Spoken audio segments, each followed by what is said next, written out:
Hey everybody, welcome to Sports Insider. I'm Dan Lobby. You know Bud Shaw. Look at this. Sitting next to us, we have our Indians beat reporter. It's Ernest Hemingway. No, he only looks like Ernest Hemingway. In studio to talk what else? Browns football. Paul Hoynes. All right. Came to the right place. Or rugby. We could talk rugby with yes. you. Hoynes, you a big rugby fan. You played, right? Yes, I did.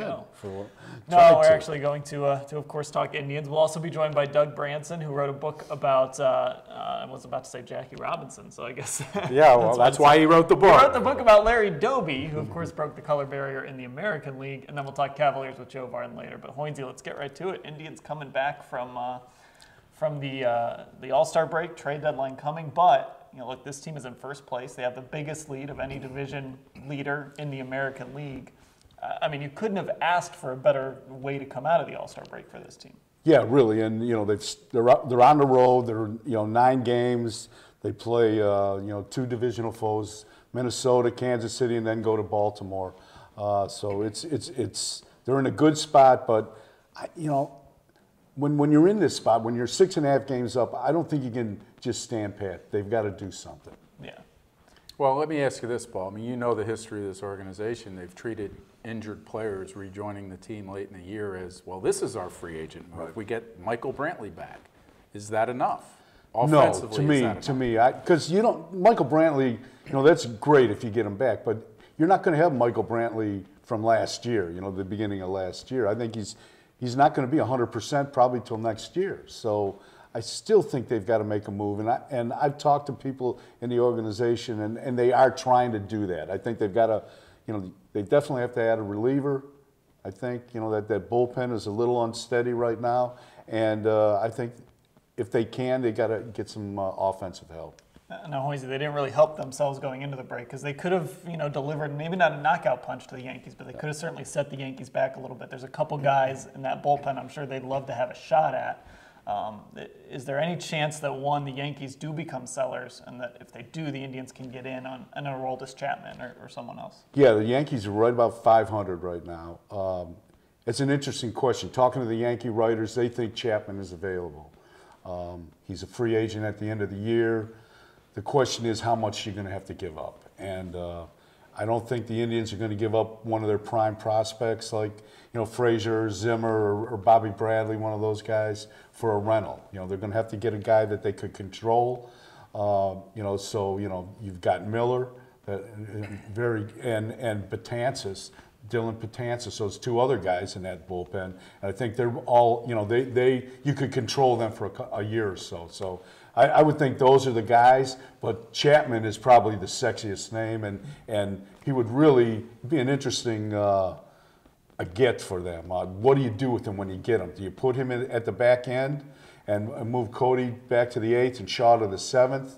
Or do you let Cody close and Chapman, set up? And if you guys remember when they got Rocker and Wickman, that caused a big that was a stumbling block for that team. Sure. I thought, when they put Rocker in to close and he couldn't close, and they had to switch back to Wickman. It was a mess. So when you introduce a guy like that, you have to have a plan before. Do you think knowing Francona as you do that he would want Allen not protected but kept in the closer role? I think he would. Just out of a loyalty standpoint. But he's a good salesman too. And if you get Chapman, the guy's throwing 103 miles an hour.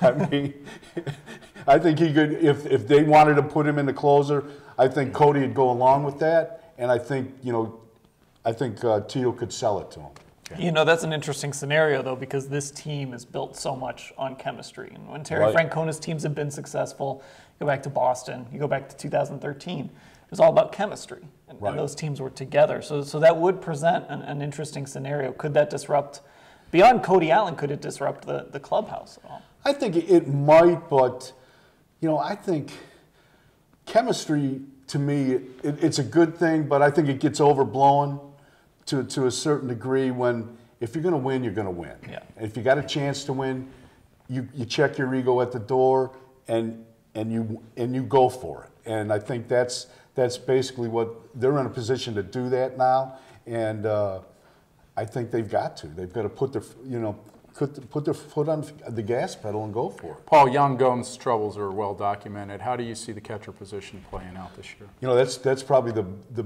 one of the biggest questions facing this team in the second half. You've got three. You know, Roberto Perez is probably 2 weeks away, maybe a little less from being activated. You've got Chris Jimenez, who's done a really nice job, and you've got Gomes sitting there. You know, Gomes does have options. Perez has options. You'd probably you'd lose Jimenez if you went back to the group, the two guys you started the season with. It just I think they've got so much invested in Gomes. What, they signed for 6 years with 2 club options. I don't see how they send this guy down. I really don't. He's still doing a good job, handling the pitching staff. I think he's 3rd or 4th on the team in RBIs, and despite hitting 170 or whatever it is. But geez, he's struggling. It's just hard to watch now. And I just maybe he goes down for 2 weeks, and maybe they get him straightened out. But do you really want to go with Jimenez and Perez then? I don't know. I think you have to have that security blanket. They're scoring enough runs where you could almost carry Gomes, to me. When you look at this lineup, it's been a very pleasant surprise. So in that pleasant surprise, who's kind of surprised you the most as far as the everyday players that has produced? Oh, I think far and away Jose Ramirez has been the guy. He'd be my pick for the first half MVP. He's played all over. He's hitting like 1 through 9. He's hitting every spot in the lineup. Yeah. And this guy has been, he's not Michael Brantley, but he's pretty close to, as far as driving in runs with runners in scoring position. His defense is still. He's not a left fielder. We all know that. But he's played well. He's hit well. He's saved that offense to me. He's really saved that offense. And the second guy, there's 2 other guys. I think. Rajah Davis, we really didn't know too much about him.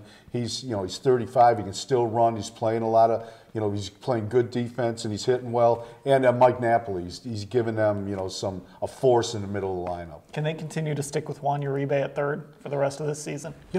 I think they can. I like his defense, and Uribe is Uribe. I think he's played a lot more than he thought he'd play, and they thought he'd play, just because of the injury of Brantley, and you haven't been able to fill in with Ramirez there. You've got Giovanni Urshela at AAA. You've got Yandy Diaz at AAA. They could come up, but I think you stick with Uribe. I really do. I mean, maybe if in the shuffle to get guys back, they do something and you lose him, but this is what you got him for. He's been to the postseason. He's been through stretch runs. This is the time of year where you need a guy like that. Paul, is this Lonnie Chisenhall any different than the Chisenhall we've seen hitting streaks and then also fold down the stretch? Yeah, I don't know, Bud. I think he's stayed a little more consistent this year than even 2 years ago when he had that great game in Texas and then kind of fell off the face of the earth. To me, you're seeing a guy that's using the whole field a little better with his swing. He's producing with some power, but not as, he's not like off the charts. He hasn't added to that game where you just kind of, you blink twice and say, is this for real? I think he's been more of a consistent producer this year.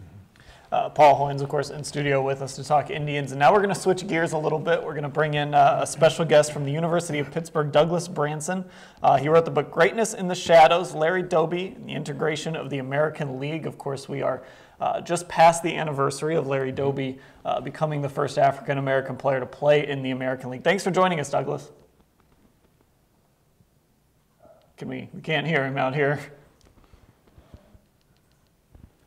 I did a long story on Doby a long time ago, and a lot of the comparisons struck me. That it was only 11 weeks after when Jackie Robinson, when he first came up, at a time when there was no interleague play. People have to remember that. So it was a totally new experience for Doby, just as it was for Robinson.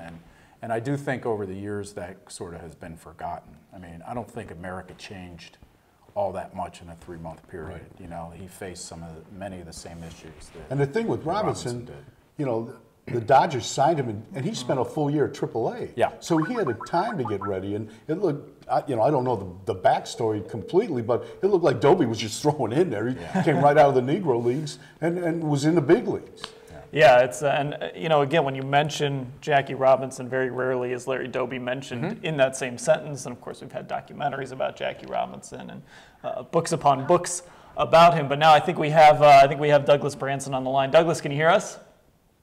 Yes, I'm out here in Seattle, and our landline's on the phone, so I'm on a cell phone. So Okay, gotcha. Well, let's get to it. The book "Greatness in the Shadows: Larry Doby and the Integration of the American League." And we were just discussing this. Obviously, everyone talks about Jackie Robinson. He was the first, and he gets tons of books written about him, tons of documentaries. Why is Larry Doby often forgotten in the discussion of the integration of baseball? Well, that's what my book is all about. I think that first he played in Cleveland, although Cleveland's vibrant today. It had some bad times in most people's memories, but back then in the 50s, it was a very vibrant place, but it still wasn't New York. He played in the shadow of Mickey Mantle, who was a great, great player, but who was hyped and was hyped in those days to an unbelievable extent. He played in the shadow of Willie Mays, who was a fantastic player, possibly the greatest player to ever play the game. He was the second, as you said. There were a number of factors. He wasn't a quiet person. He was a reserved person. He knew he had a special place in history, and he knew what his status was, and he was articulate, but he was not a firebrand like Jackie Robinson. So what was I know you're an Ohio guy, I believe. What was your motivation for taking on this project? I grew up on a farm in north central Ohio, near Norwalk, Ohio, and I was a Cleveland Indians fan. I saw my first game in 1955, which is the last year Doby played in his first incarnation in Cleveland. My oldest brother and my dad took him to the 1948 World Series. Doby, in his first full year, of course, hit .301.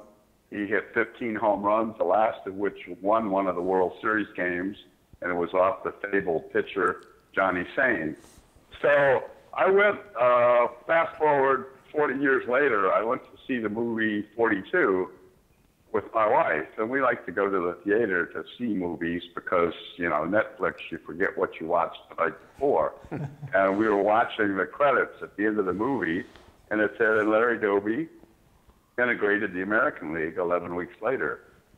I never knew he was a racial pioneer. So I went home and I looked up on Amazon, and there are 55, 60 biographies written of Jackie Robinson.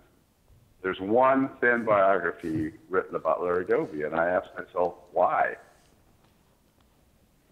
What can you tell us about how he was greeted by his Cleveland Indians teammates when he was initially signed by Bill Veeck?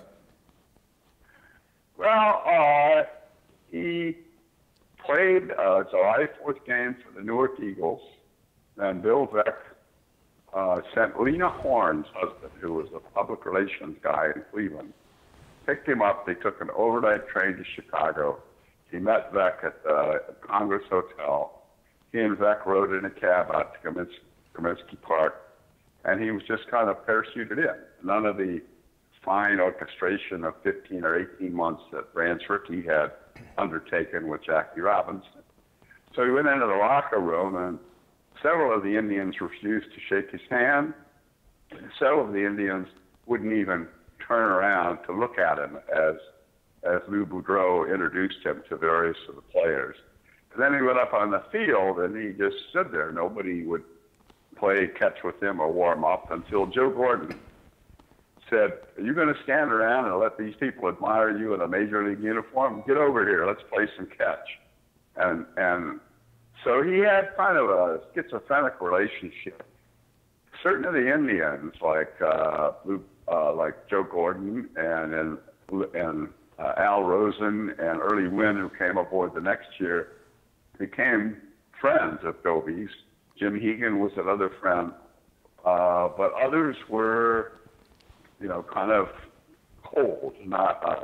He soon won them over with his performance on the field, but they never really warmed up. Lou Boudreau, he always found to be kind of a cold fish. Couldn't read Lou Boudreau. I think one of the interesting things is that 49 Indians team has 7 people in the Hall of Fame. Even Murderers Row, the 1927 Yankees, only has 6 people in the Hall of Fame. That's pretty impressive. He came up as a second baseman, was that right? And they moved him to center field? Is that what? Came up as a shortstop. I find that all these great center fielders in the minors, or many of them, were shortstops. And it figures because the shortstop, has to have a very strong arm to throw from the hole, and a center fielder has to have a good arm. So Mays, Mantle, Doby, they were all shortstops until they came up, and then they were converted outfielders. What was Bill Veeck? We all know he was quite a promoter, and I'm just wondering were you able to determine what his motivation was for wanting Doby to be on his team? Well, as I say in the book, he was kind of born to the purple. He was raised in Hinsdale. He went to Exeter. He went to Kenyon College, which is a very good school. But he always had this kind of urge to root for the underdog, and he was colorblind, I guess. I mean, Doby said he was the closest thing to the father I never had. And even after Doby retired, he and his family would go down to Bill Veeck's farm on Maryland Eastern Shore. And after Doby came up, Veeck never had a door. First thing, he took the door off the office that the general manager president would have. But after Doby got a little accustomed to being the majors, he put on his civilian clothes and go up, and he'd talk for an hour and a half with Veeck about politics, about books they read, about their families, not about baseball at all. Bill Veeck was a great, great man. I mean, one of the Chicago sports writers says, I was disappointed that he was never nominated for president. And, of course, Bill Veeck's wife said, the most disappointing day in Bill Veeck's life was when he found out that he was not on President Nixon's enemies list. I liked him because he had the wood leg and the ashtray in his wooden leg. Yes, he did. And he never let that stop. I have a picture in the book of Bill Veeck playing tennis with his wooden leg. So another interesting fact I found in writing the book is he was the last person without a personal fortune to own a major league sports franchise in the United States. It is only millionaires, correct that, it is only a billionaire's game to own professional sports franchises in this country. Did the signing of Doby, did that open up the door in Cleveland, at least for Veeck, to sign other African-American players? Yes. Thatcher Page came next, and Luke Easter. By 1949, the Indians had 14 African-American players in the Indians system, major and minor league teams. And the other 7 teams in the American League had exactly none. Wow. None. That's unbelievable. Yeah. Wow. The Boston Red Sox were the last team to begin the integration, and they brought aboard a black in 1959. Pumpsy Green, right? Was it Pumpsy yes. Green? I think it was Pumpsy Green. And Tom Yawkey, owner of the Red Sox, when asked, said, we don't discriminate. I don't discriminate. I employ 200 blacks on my plantation in South Carolina. Geez. He actually said that, but later he redeemed himself. He made a multi-million-dollar contribution to the Jackie Robinson Foundation for scholarships. It was just there was no mean intent there, but it was really. He really had a tin ear politically to say something like that. Sounds like it, yeah. All right, our guest is Douglas M. Branson. He's a professor at the University of Pittsburgh, and the book we've been discussing is Greatness in the Shadows, Larry Doby and the Integration of the American League. You can find it on Amazon. Professor, I appreciate you taking the time. Okay, thank you for having me. Hoynes, it is interesting as we get Joe Vardon on the phone to talk Cavaliers. Do you think the Indians, up until recently, had done a good job of kind of honoring the legacy of Larry Doby? Do you think that was a part of maybe him being second fiddle in some ways to Jackie Robinson? Well, I don't know. I think they've done. I think all along, they retired his number. They named the street behind the ballpark after him. This is before the statue. I know. I think they. When he went to the Hall of Fame, they backed him. I think they did a good job. I just think it was. Jackie Robinson was first. He was in New York, and it's kind of off and running from there. Yeah. That is Paul Hoynes in studio with us, as Bud can attest. Seeing Paul Hoynes in person, he's like a mythical figure. Yeah. It's like the Yeti. You don't get to see him in person very often. I look like the Yeti too. All right, Hoynes, we do appreciate you stopping by. It was great to have you here. We are going to shift gears now and talk Cavaliers and LeBron-James. We'll bring in Joe Vardon, who was in Los Angeles for the ESPY Awards last night. Joe, how are you? Well, I'm doing fine, but I'd much rather talk to Hoynes than you guys. You still on the red carpet, Joe? Yeah, I'm still sunburned, I can tell you that much. The temperatures out here in LA are actually pretty great, but you take asphalt and cover it with this felt, red stuff, and all of a sudden that's 3 hours of melting. But no one feels bad for me, and I think I made out okay. All right, Joe. So you just put up a story about Kevin Durant and Kevin Durant's mom and him going to Golden State. Just tell us a little bit about that.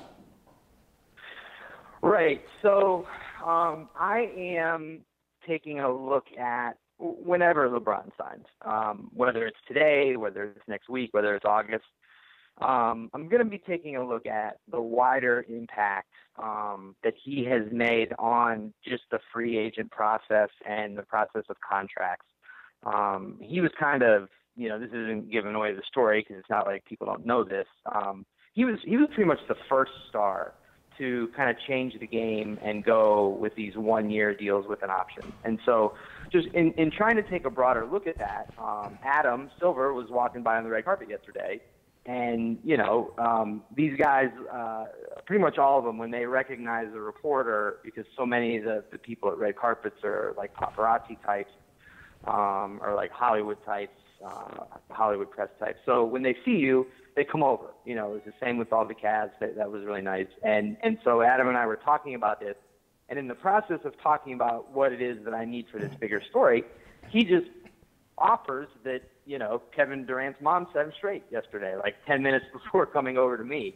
And I thought that was pretty fascinating just because he had spent that whole day on Tuesday in Vegas talking about how, it's what Kevin did is not good for the league and we need to change these things. And I don't know why he did what he did, but I respect it, and now he's, he kind of offered this whole other side of the story.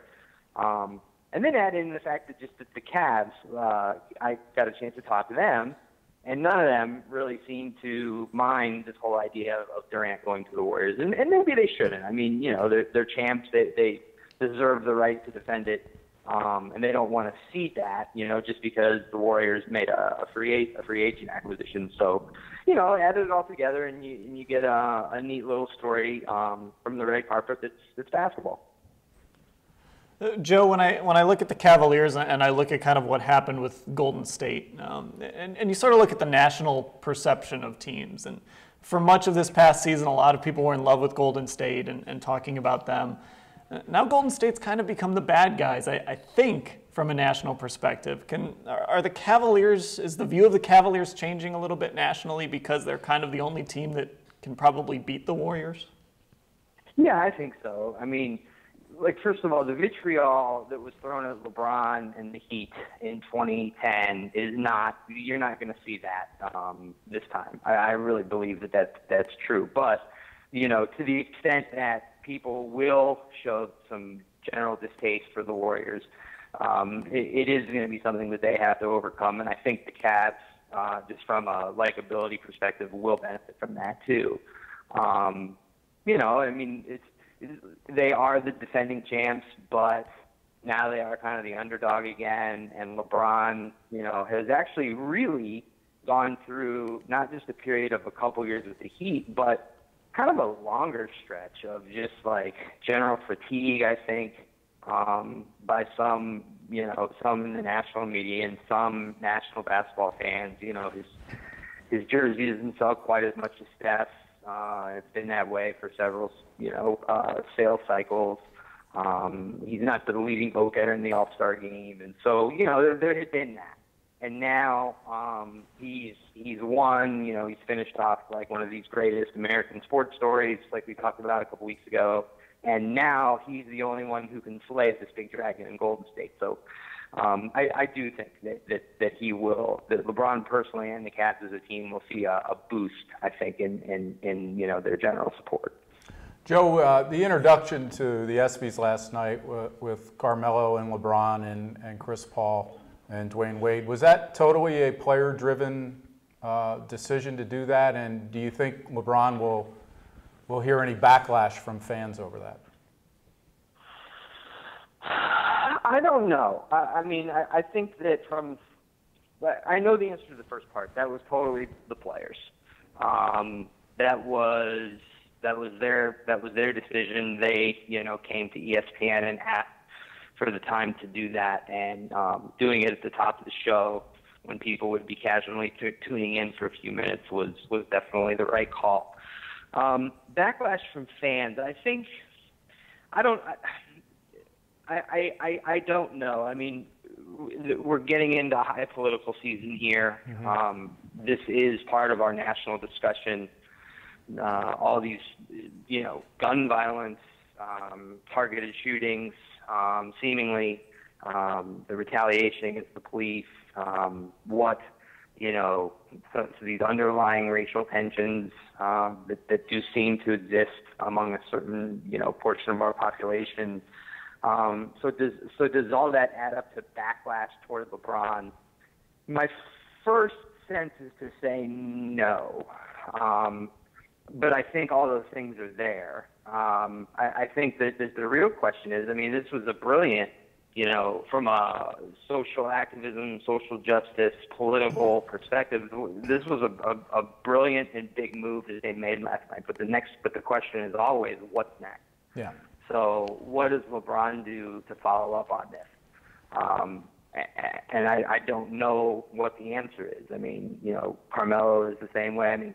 Carmelo's been very forceful on this, but what is he going to do in his home community of Baltimore, or where he lives now in New York? What is the next step? And I don't know that even they know that. Yeah. Joe, from a broader perspective, and then we'll let you go. Adam Silver, who you mentioned earlier, has sort of created a league where being outspoken like this and taking stands on social issues is encouraged. You had the NBA participating in the Pride Parade in New York. Is that ultimately going to be a good thing for the NBA moving forward? And why do you think it is that this league is so much better positioned to speak out on social issues than say, baseball and definitely the NFL? So it's such an individual sport. It's from the perspective of there are no helmets. You see what you see on TV is you see these players. That's the first thing. So there's just a certain familiarity with basketball players that isn't there in football, and baseball is just not as popular as basketball right now. So that's the first thing. The second thing is all three sports are certainly diverse, but when you talk about the diversity of basketball and then add in that star power, and just the amount of money and really now generational wealth that their biggest stars have accumulated, that they can feel they have both the star power and the bully pulpit and the financial security to do something. Like LeBron, if he wanted to, could make some wild, bold political statement and sit out a game or whatever it is. And he's not going to lose Nike over it. Samsung's not going to pull the plug on him. And when you go back, when you look at Muhammad Ali, the people of their time. I mean, there certainly were, agents for social change, and they had done things that are braver than what we see now. But part of it was they had to weigh what would happen to them as athletes and their earning power based on what they did or said. And I just don't think for the megastar in the NBA, and we have several of them, that that's as much of an issue anymore. Great point. All right, Joe Vardon covers the Cavaliers and LeBron-James for us at cleveland.com. You can read his story about Kevin Durant, Adam Silver, and Kevin Durant's mom setting Adam Silver straight. It just went up at cleveland.com/Cavs. Thanks for the time, Joe. All right, Bud. Well, we just talked to Joe about what I want to talk about. LeBron James and friends opened the ESPYs with a plea to end violence and racial profiling. They asked prominent athletes to take the baton from Muhammad Ali, Jim Brown, Arthur Ashe, Billie Jean King, and others. We all have to do better, James said, and he is exactly right. I also knew the minute he said it that he would receive the predictable amount of backlash from fans who didn't want to hear the message. Do yourself a favor. Don't wade into the comment section below Joe Vardon's story on the subject if you want a nuanced discussion about what James and the others had to say at the ESPYs. This next comment you're going to see pretty much summarizes it. There are a bunch more comments below that making fun of how James says the word ask. Because that's really important to the discussion, right? Look, I pretty much know where every one of my friends and family members stand on social issues. How do I know that? Because they tell me so often. They tell me over Thanksgiving dinner. They tell me on the golf course. They tell me over a beer. Okay, maybe 2 or 3 beers at our weekly gathering spot. And you know what I've never said to them? I've never said, stick to engineering, pal. Stick to accounting. Stick to financial planning. We all have our opinions. What LeBron James said first, and most importantly, was for athletes to, quote, educate themselves. Athletes and actors have every right to speak up. If that's a problem for you, then that's your problem. And with that said, don't worry, I'll now go back to sports writing. I got nothing to add. Well said. All right, our thanks to Paul Hoynes for joining us in studio, Joe Vardon as well for joining us, and of course Douglas Branson. The book is Larry Doby and the Integration of the American League, Greatness in the Shadows. He joined us and talked about that. You can find it at amazon.com. I'm Dan Lobby. Thanks for watching.